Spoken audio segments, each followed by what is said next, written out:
السلام عليكم ورحمة الله وبركاته. أدو قد قبلني رفنا جرا قد أني نما جبسو مما قبضشو نما أبسي سوفي دير أرمو الدنيا كان الراحون ديساني دو أم بقتشو أجيب فني قبري ساني كدي فجيسني أولو أف دكتور عبد السين تيك توك رتي دبيا جايبا دبساني دفاجر وجودا هندي كيسانو أكما بيكمو دكتور عبد السين يرو هندوان شمر رمي أم ترتي دبچودا كم بيكمو هرس وانو ما شمر رمي أم ترى دبچود فنجچودا dhiirri keenya rabbiin duniyaa kanarraa baga isin godaansisee arsisiniin deebisin jechuudhaan abaarsa isaanii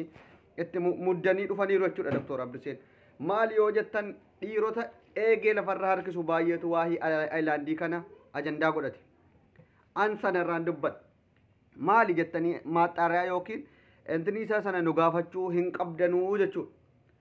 Lamin hin doone dammoo bitnagruun dhiirota eegee lafarra harkisu kanaa wajjin dhiirota Oromoo jennee waamamuun gadda guddaanatti dhageessise waan jiruuf. An dhiira shamarran haadha ofii obboleettii ofii adaadaa ofii waa hunda ofii dogongoras yeroo tokkootiin ajandaa godhatee feesbuukii kanarraa iyyu otuu hin taane dhiira shamarra yoo dogongorte itti siqee ati shamarra abshir obboleettii kiyya kun jaalala isaatiif jettee kana goote malee ati badduu taatee miti jedhee jajjabeessu keessatti of ramadaan. Ajandaa kanaas hin godhadhuan. Ajandaa kanaallee nama godhatu mitiyan. Wantin shamarran keenyaaf dhaamu dhiira Oromootti neerumina dhiira Oromoon janajjanina har'a labsii isa dhumaan labsuu dhufe. Viidiyoo kana laayikii 2000 barbaachisa. Maaliif hadhageessu dhiironni Oromoo? Samii keessaa lixxu yoo barbaadde. Yoo barbaadde dachee keessaa lixxu. Maaliif? dhiirri keenya jaalalan beetu shamarran keenya jaalala qabsiiftee miite viidiyoo waraabsiftee kaatee booda waan hin taanetti goote saalxiruu yoo ta'e malee jaalalli siin gaafa si fuutellee siif kennitu hin jiru dhiirri Oromoo dhugaa walitti mutaanaan dhiirri Oromoo hunda tokko jedhee wanti inni sobee dhiirri Oromoo jaalalaa miti dullaadhaan si tumteeyyuu si wajjin jiraachuun beektu otuuti mataa qaqqabattee fi bareeda kiyya jaalallee kiyya jettu sirratti fit jetti birrii keetiin jiraata waa meeqaan tineedha. Sababa kanaaf dhiirri Oromoo jaalalan beeku warri Paakistaanitti heerumuudhaaf janajjantanii kaasanii dhiira Oromoo sodaattanii taa'attan warri waan kana sodaattanii jirtan kanaan booda dhiira Oromoo bakka argitanitti funyaan qabadhaa erga dhiirri keenya jaarraa 21ffaa bara 2022 keessatti illee nuti waggaa meeqa fayyaa itti iyyinee nuuf dhagahuu didee kana booda jireenya mataa keessanii jiraachuudhaaf tokko wanti isinirraa hafu hin jiru. Obboleettii keenya kan kaleessa ajandaa feesbuukii kanaa taatee sirratti duulamaaru yoo viidiyoo koo kana dhageessate abshir sibira badiin tokko hin jiru gurbaa baalagee sibiratti waan akkanaa si gochisiisee ka'ee viidiyoodha malee wanti gabbaye ati jaalalaaf jettee goote hin dogongorte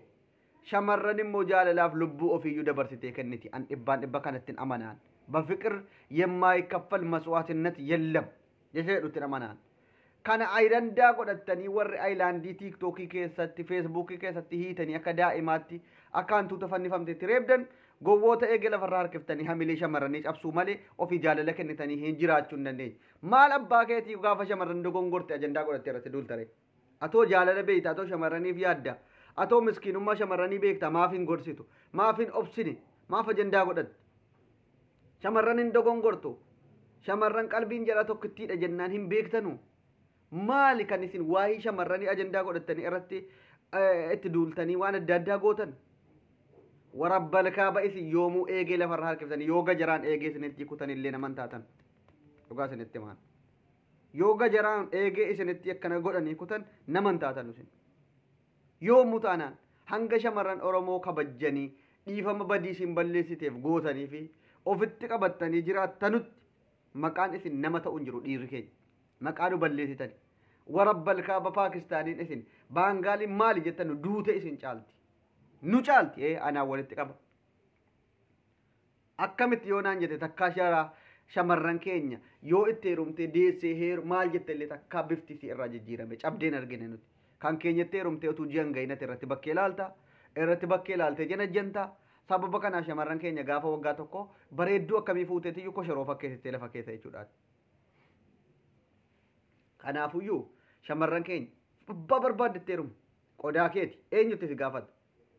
Qodaa kan kee dhiirri keenya buujaleen abbaan argayyuu si jala akka barbaadde godhaatti ati nama si kabajee ilmoo sirraa argatee si wajjin jiraatu argannaan itti heerumi qodaa keeti abbaa barbaade baangaalii miti hudduu harree seenu baangaalii itti heerumte Paakistaanitti heerumte maal si gochuu danda'a?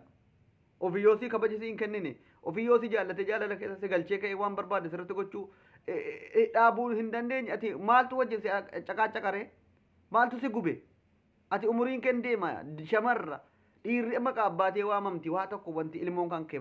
intinii taatu hin jiru paakistaanumatu abbaa ilmoo sanaati ati shamarra kan abbaa itti heerumteeti shamarran siluma kan abbaa fuudheeti shamarran kan itti waamamti dhiirri keenya baalagee gurbaa Mu'aaz jedhanu amma haasaa dhiisaati bakka inni jiru Suudi Arabiyaa keessa jiraatu Kaayiroo haa jiraatu eessa haa jiraatu gurbaa sana qofitti suutumaa warri intala kana beektan yoo jiraattan intalli kun yoo dhagaa jiraatti abdushee keessaan dubbisi sababa maaliitiif akkas si godhee maalirratti akkas godhee akkan itti si godhe nan beeka